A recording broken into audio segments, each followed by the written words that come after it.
नमस्ते, जय धन्वंतरी। मैं वैद्य मेहुल भाई आचार्य, संचालक संस्कृति आर्य गुरुकुलम राजकोट। आज हम जानेंगे आयुर्वेद का विद्यार्थी कैसा होना चाहिए। हमारे शास्त्रों में आयुर्वेद में वैद्य कैसा होना चाहिए उसका भी वर्णन किया गया है, और केवल एक तरफा नहीं है, शिष्य का भी क्या कर्तव्य है, वो कैसा होना चाहिए ऐसा भी बताया गया है। क्योंकि जो ग्रहण करने वाला है वही ठीक नहीं है। यदि पात्र में ही बहुत सारे छिद्र है तो आपको पता है पानी टिक नहीं पाता है। पात्र कितना भी अच्छा हो, सोने का हो, लोहे का हो, चांदी का हो, लेकिन उसमें बहुत बड़े छिद्र है तो पानी टिकेगा नहीं। कितनी भी बार भरेंगे वो निकल जाएगा। लेकिन पात्र सामान्य भी हो, मिट्टी का भी हो, लेकिन अखंड हो, छिद्र वाला न हो, मजबूत हो, तो आपको पता है कि वो लंबे समय तक पानी को रख पाएगा। इसी तरह से जो ज्ञान दिया जाता है वो एक बात है, लेकिन उसको स्वीकार करने वाला यदि ऐसा सक्षम नहीं होगा तो गुरु कितना भी अच्छा हो, यूनिवर्सिटी कितनी भी बड़ी हो, डिग्री कितनी भी लंबी हो, लेकिन उसका कोई महत्व नहीं रह जाता है जब व्यक्ति पात्र न हो। योग्य पात्र बनने के लिए आयुर्वेद में विद्यार्थी के गुण बताए गए हैं, और हर एक यूनिवर्सिटीज को ये गुण के एक बोर्ड छपवा कर सामने ही रखना चाहिए, ताकि विद्यार्थी को पता चले कि मुझे कैसा बनना है। इस तरह से ही उसको तैयार करना चाहिए। सुश्रुत संहिता में इसका वर्णन आता है। सुश्रुत संहिता का आप महत्व समझते हैं। आज आप इंसाइक्लोपीडिया को देखेंगे तो उसमें भी फादर ऑफ सर्जरी के रूप में सुश्रुत की ही बात आती है। आज जगत भर के जो भी शल्य चिकित्सक है, यानी कि जो भी सर्जन है, जो सर्जरी करते हैं, वो अवश्य ही सुश्रुत मुनि को याद करते हैं। ये विद्या उन्होंने जगत भर को दी, सर्जरी की विद्या, जिससे जगत लाभान्वित हुआ। वो सुश्रुत मुनि ने ये बताया है सूत्र स्थान में अध्ययन संप्रदानीय नाम के अध्याय में कि शिष्य कैसा होना चाहिए।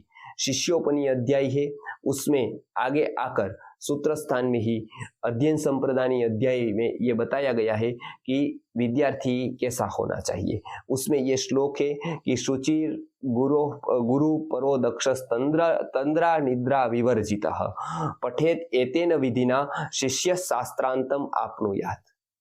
क्या अर्थ है उसका, ये बताते हैं कि शुचि ही सर्वप्रथम वो विशुद्ध अंतःकरण वाला होना चाहिए, यानी वो तिकड़मबाज नहीं होना चाहिए।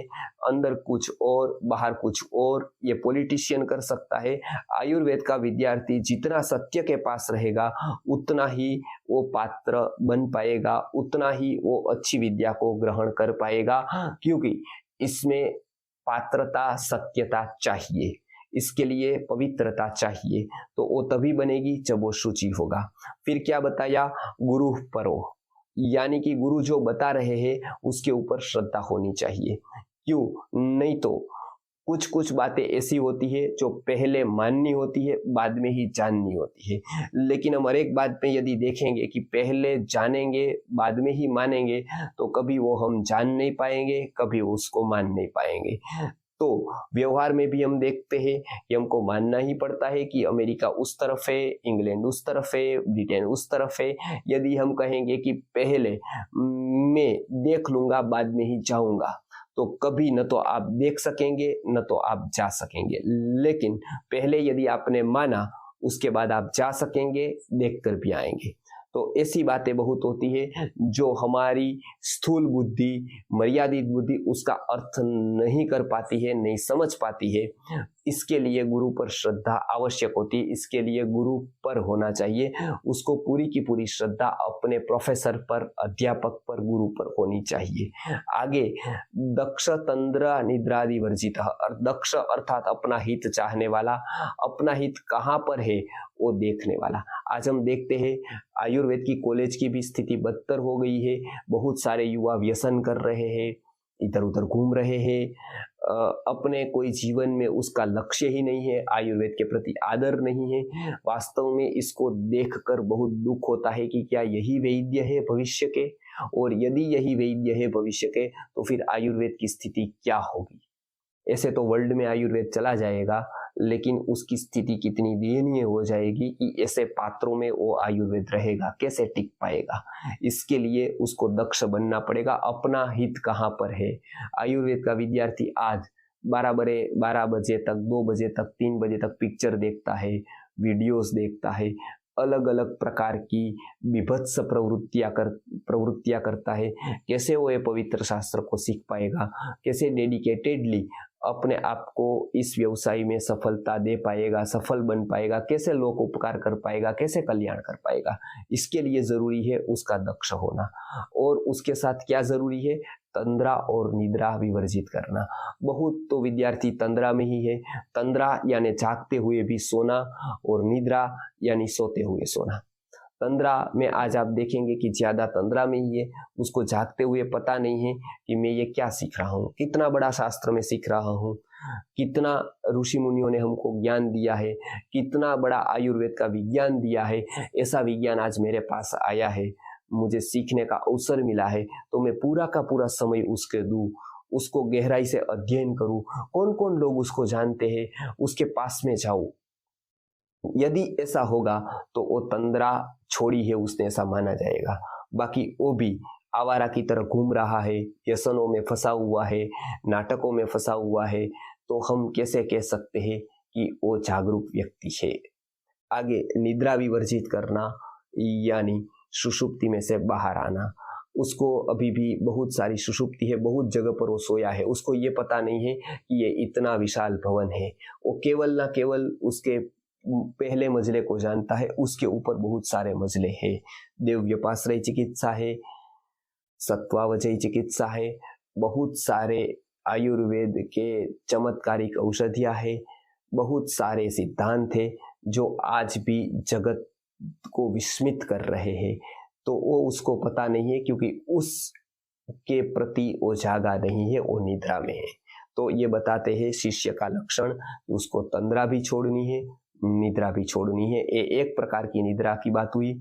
दूसरी प्रकार की निद्रा, संयमित निद्रा लेने वाला। आज हम देखते हैं तो आयुर्वेद का विद्यार्थी 9 बजे उठता है, उसके बाद कैंटीन में जाता है, चाय पानी जो भी कुछ पीता है वो पीता है, कुछ विपरीत आहार भी करता है, कुछ विपरीत जीवन भी जीता है। तो उसको वो छोड़ना पड़ेगा, जागरूक होना पड़ेगा और उसके अपने आप को भी संयमित करना पड़ेगा ताकि ये ज्ञान वो ले पाए। आगे बताते हैं कि यदि पठेत एतेन विधिना, ये जो विधि से पढ़ता है, ये नियम जानकर जो पढ़ता है वो क्या होता है, शिष्य शास्त्रांतम आपनुयात्, अर्थात शिष्य है वो शास्त्रों के सिद्धांत को ग्रहण कर पाएगा, उसके पार को ग्रहण कर पाएगा। बिटवीन द लाइंस उसको पता चलेगा कि ये तो लाइन में है, ये बिटवीन द लाइंस उसको भी पता चल जाएगा। तस्यैव ह्यकथिता अर्था प्रकाशन्ते महात्मनः, अर्थात नहीं कहे हुए अर्थ को भी वो जान पाएगा। आयुर्वेद की ये शक्ति है। बहुत सारे विद्यार्थी तैयार हुए हैं, वैद्य के रूप में ख्यापित प्रख्यापित हो गए हैं और इसके लिए आयुर्वेद की परंपरा आज भी उज्जवल है। इसका कारण है आयुर्वेद का विद्यार्थी जीवन, आयुर्वेद के विद्यार्थी नियम। तो ऐसे विद्यार्थी के नियम आज विद्यार्थी पालन करते हुए नहीं दिखाई देते हैं, लेकिन हम थोड़ा प्रयत्न करेंगे, उसके ऊपर हम जागरूक करेंगे तो विद्यार्थी भी इस तरफ आएंगे, उसको भी पता चलेगा हम क्या क्या गलती कर रहे हैं और उसके सुधारने के लिए वो प्रेरित होंगे। तो आयुर्वेद में शिष्य के इतने लक्षण दिए हैं। वास्तव में ये केवल आयुर्वेद के शिष्य के ही लक्षण नहीं है, जो भी पथी, जो भी चिकित्सा पद्धति उसके शिष्यों को तैयार करना चाहती है, भविष्य में उसको आगे बढ़ाना चाहती है, ये सब के लिए एक उत्तम नियम है। ये बहुत सारा सोच समझ विचार करके घड़े हुए नियम है। इसके लिए उसका पालन करवाना, उसका इम्प्लीमेंटेशन करना, उसको हमारे शिक्षण संस्थाओं में रखना आज बहुत जरूरी हो गया है। तो ही हम भारत के भावी पीढ़ी को ये महान विज्ञान की परंपरा दे पाएंगे। नमस्कार, जय धन्वंतरी। जय आर्य जय आर्य जय आर्य जय आर्य।